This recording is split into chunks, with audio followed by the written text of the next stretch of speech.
Hello guys, welcome back to my YouTube channel আৰু আজি মই আপোনাক ক'বলৈ লৈছো যে ফেব্ৰুৱাৰী মাৰ্চত মানে স্প্ৰিং সিজনত আপোনালোকে কোনখিনি প্লান্ট এতিয়াই লগাব পাৰিব খুব সোনকালে ৰেইনি সিজন যেহেতু আৰম্ভ হৈছে আৰু মোৰ ইয়াতো কালিৰ পৰা বৰষুণ দিবলৈ আৰম্ভ কৰিছে তো আপোনালোকৰ তাতো যদি বৰষুণ দিয়া আৰম্ভ হৈছে তেন্তে আপুনি এইখিনি মই যিখিনি আজি আপোনাক এটো ভিডিঅ'ত ক'বলৈ লৈছো এই প্লান্টখিনি কাটিং আপুনি গ্ৰো কৰিব পাৰিব যদি আপোনাৰ ওচৰত আছে বা আপোনাৰ ওচৰৰ পাজৰে আছে আনি আপুনি ঘৰত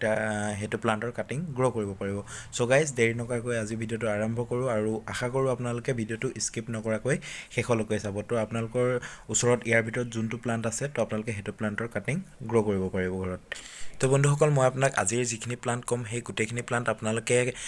যেটো সয়েল মিক্সাৰত গ্ৰো কৰিব পাৰিব তো এটাই সয়েল মিক্সাৰ মই আপোনাক কম যেটো সয়েল মিক্সাৰত আপোনালোকে গুটেখিনি কাটিংয়ে গ্ৰো কৰিব পাৰিব এটো আছে আপোনালোকে অলপ ৰিভাৰ সেন্ড অলপ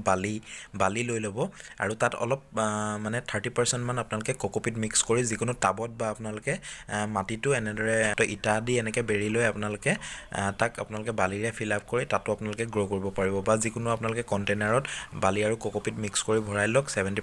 আপোনালোকে ৰিভাৰ সেন্ড 30% আপোনালোকে কোকোপিট ইউজ কৰি তাত মিক্স কৰি ভৰাই লওক তাৰ পিছত আপোনালোকে গ্ৰো কৰক কিন্তু মনত ৰাখিব কাটিং গ্ৰো কৰাৰ পিছত তাক ৰ'দত নাৰাখিব অলপ ছাঁ পৰা ঠাইতে ৰাখিব কিয়নো যদি আপুনি ৰ'দত ৰাখে সেই কাটিংখিনি খুব সোনকালে শুকাই যাব আৰু তাৰ যেটো ৰুট ডেভেলপমেন্ট হ'বলিয়া থাকে হেতু নহব আৰু আপুনি মানে আপোনাৰ কাটিংটো আনসাকসেস হৈ যাব তো গাইস আপোনালোকে মোৰ কথাখিনি একদম সম্পূৰ্ণকৈ বুজি লৈ আপোনালোকে কাটিং গ্ৰো কৰিব তো আপোনালোকৰ 100% মানে কাটিং গ্ৰো হ'ব তো আজিৰ ফাৰ্স্ট প্লান্ট যেটো হৈছে বন্ধুসকল এটো হৈছে বানিয়াৰ কেকটাছ আপোনালোকে দেখিবলৈ পাইছে তো বানিয়াৰ কেকটাছটো খুব সোনকালে এটো সিজনত যদি আপুনি গ্ৰো কৰিব বিচাৰে তো গ্ৰো হৈ যাব ইয়াৰ যিকোনো এটা এনেদৰে আপোনালোকে পইণ্ট ভাঙি ইয়াত কোকোপিট আৰু মানে ৰিভাৰ সেন্ডৰ মিক্সাৰত আপোনালোকে দি থৈ দিয়ক জাস্ট ডিপ কৰি থৈ দিয়ক অলপমান তো হি খুব সোনকালে ৰুট ডেভেলপমেন্ট কৰিব আৰু তাৰ পৰা আকৌ নতুন নতুন আপোনালোকে গ্ৰোথ দেখিবলৈ পাব সেকেন্ড প্লান্ট হৈছে এলিফেন্ট বুছ বা আপোনালোকে এটো জেড প্লান্ট বুলি ক'ব পাৰে এটো প্লান্ট যদি আপোনালোকৰ ঘৰত আছে তেন্তে ইয়াৰ কাটিং এটা আপোনালোকে ৰেইনি সিজনত বা স্প্ৰিং সিজনত আপোনালোকে গ্ৰো কৰিব পাৰে আৰু ইয়াকো আপোনালোকে ঠিক তেনেদৰে সেন্ড আৰু কোকোপিটৰ মিক্সাৰত গ্ৰো কৰিলে খুব সোনকালে 1 মান্থ মানৰ ভিতৰত আপোনাৰ ইয়াৰ ৰুট ডেভেলপমেন্ট হৈ যায় তাৰ পিছত আপোনালোকে ইয়াক যিকোনো কন্টেইনাৰত আপোনালোকে ইয়াক ৰিপোৰ্ট কৰি দিব পাৰিব বন্ধুসকল আজিৰ নেক্সট যেটো প্লান্ট হৈছে এটো হৈছে ক্ৰেচুলা ওভাটা আপোনালোকে এটো দেখিবলৈ পাইছে এটো খুব সুন্দৰ এটা ইনডোৰ প্লান্ট হয় আপোনালোকে ইয়াকো এটো সিজনত গ্ৰো কৰিব পাৰিব ইয়াৰো এনেদৰে টিপ কাটিং গ্ৰো কৰা হয় আপোনালোকে টিপ কাটিং বা ইয়াৰ ষ্টেম কাটিং আপোনালোকে গ্ৰো কৰিব পাৰে আৰু ইয়াক পাতৰ পৰাও গ্ৰো কৰা হয় বন্ধুসকল ইয়াৰ লিফ প্ৰপাগেশন কৰা হয় তো আপোনালোকে ইয়াৰ সম্পূৰ্ণ এটা পাত আপোনালোকে ভাঙি লৈ তাক আপোনালোকে সেন্ড ৰিভাৰ সেন্ড মই যেদৰে ক'লো আৰু কোকোপিটৰ মিক্সাৰত আপোনালোকে ৰাখি থৈ দিয়ক তাৰ পৰা নতুন প্লান্ট প্ৰপাগেট হ'ব আৰু ইয়াৰ যেটো টিপ কাটিং হয় ইয়াৰ আগ আপোনালোকে প্ৰায় 1.5 ইঞ্চিৰ ওপৰত আপোনালোকে অলপ ভাঙি ল'ব আগটো তাৰ পিছত আপোনালোকে তাকো তেনেদৰে ৰিভাৰ সেন্ডত ডিপ কৰি থলে তাতো ৰুট ডেভেলপমেন্ট হৈ যায় তো ইয়াৰ পিছত বন্ধুসকল মই এটা পাৰ্টিকুলাৰ প্লান্টৰ কথা নকওঁ আমি যিখিনি প্লান্ট মানে হ্যাঙ্গিং টাবত লগাও বা যিখিনি প্লান্টত এৰিয়েল ৰুট আহে এৰিয়েল ৰুট মানে আপুনি হয়তো বুজি পাইছে যিখিনি মানি প্লান্টৰ নিচিনা যিখিনি প্লান্ট থাকে হয়তো সেইখিনি মনষ্টাৰ হ'ব পাৰে সেইখিনি আপোনালোকে এটো সিজনত প্ৰপাগেট কৰিব পাৰিব মানি প্লান্ট হক বা বাকি যিখিনি টাৰ্টল ভাইন হ'ব পাৰে বা সাকুলেন্ট টাইপৰ যিখিনি হ্যাঙ্গিং টাবত লগোৱা হয় যিখিনি প্লান্ট সেইখিনি আপোনালোকে এটো সিজনত প্ৰপাগেট কৰিব পাৰিব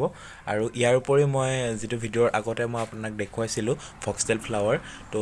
হেবিলাকো আপোনালোকে এটো সিজনত গ্ৰো কৰিব পাৰিব আপোনাৰ ওচৰত যিমানখিনি হ্যাঙ্গিং টাবত প্লান্ট আছে তাৰ ভিতৰত অলমোস্ট মানে গুটেখিনি প্লান্টে আপোনালোকে এতিয়া প্ৰপাগেট কৰিব পাৰিব ৰেইনি সিজনত তো বন্ধুসকল আপোনালোকে যদি মনষ্টাৰা এনেদৰে প্ৰপাগেট কৰিব বিচাৰে তাৰ এনেদৰে ষ্টেম আপোনালোকে ষ্টেম কাটিং লৈ প্লানি আপুনি প্ৰপাগেট কৰিব পাৰিব তাক আপোনালোকে মই কোৱা ধৰণে আপোনালোকে ৰিভাৰ সেন্ড আৰু কোকোপিট মিক্সাৰত আপোনালোকে ৰাখি থলে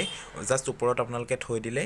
তাৰ পৰা ৰুট ডেভেলপমেন্ট হৈ যাব আৰু নতুন মানে স্প্ৰাউটিং হ'ব তাৰ পিছত আপুনি তাক ৰিপোৰ্ট কৰি দিব পাৰিব বা ট্ৰান্সপ্লান্ট আপুনি কৰি দিব পাৰিব তো বন্ধুসকল আজিৰ নেক্সট যেটো প্লান্ট হ'ল হেতু হৈছে বেগনিয়া আৰু বেগনিয়া খুব এটা সুন্দৰ ফ্লাৱাৰিং প্লান্ট হয় আৰু ই খুব সেমি শেডত আমাক ফ্লাৱাৰ মানে প্ৰডিউস কৰে খুব বহুত বেছি ইয়াক ৰ'দৰ দৰকাৰ নাথাকে অলপ কম ৰ'দ পালেও ই আমাক ফ্লাৱাৰ প্ৰডিউস কৰে সেইকাৰণে আমি ইনডোৰ প্লান্টৰ লিষ্টতো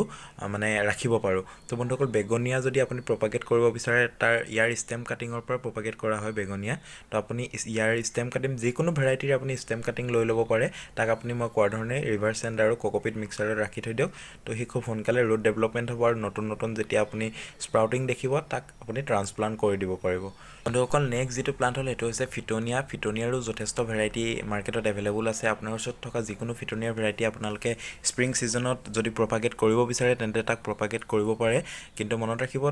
মই ভিডিঅ'ৰ ষ্টাৰ্টিঙত কোৱাৰ দৰে তাক বহুত বেছি ৰ'দত নাৰাখিব ইয়াৰ যিকোনো কাটিঙক আপোনালোকে কাটিং লগোৱাৰ পিছত তাক ৰ'দত থৈ নিদিব আপোনালোকে তাক ছাঁ পৰা ঠাইতহে ৰাখিব য'ত মানে ঠাণ্ডা জেগাত ৰাখিব আপোনালোকে যিটো টাবত ৰাখিব টাবটো ঠাণ্ডা জেগাত থৈ দিব আৰু যিটো ৱাটাৰিং হয় ৱাটাৰিংটো আপোনালোকে ৰেগুলাৰ কৰি যাব বহুত বেছি শুকাই গ'লে মানে যিটো কাটিং আপুনি গ্ৰ' কৰিব বিচাৰিব সেইটো গ্ৰ' নহ'ব তাৰ ৰুট ডেভেলপমেণ্ট হ'ব নোৱাৰিব